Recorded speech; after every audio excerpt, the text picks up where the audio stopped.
Mirë, jemi në vend që do të flasim për teknologjinë dhe biznesin, ndërkohë që super panel si gjithmonë. Ka filluar vrapi për antarësimin në Bashkimin Evropian, qeveria thot bëuni gati, biznesi nuk është gati, kush do t'i bëj gati, nuk e dim. Do vi gati. Do vi gati. Po, është me ne Florian Zekja, miki dashur i studios Bardhazi. Përshëndetje. Fation Kadillari.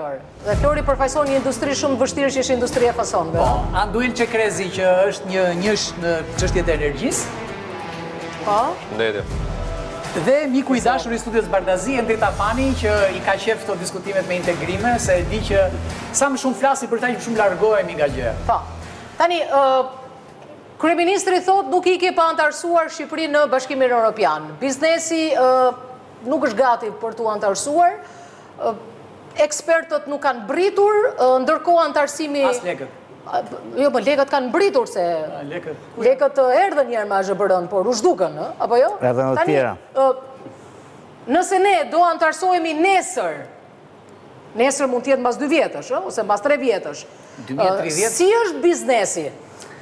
Atëherë, po të flasim me shifra, rreth me një pyetësor, me një themi anketim që i ka bërë një nga grupimet e biznesit, nga del që nga vetë deklarimet e bizneseve, jo duke i hyrë kontroll të imësishëm, del që 85% e bizneseve nuk janë gati të hyrë në Europë. Faleminderit. Me i fjalë, 15% shi edhe ai duhet marrë me pinceta. Çfarë do të bëjnë ata?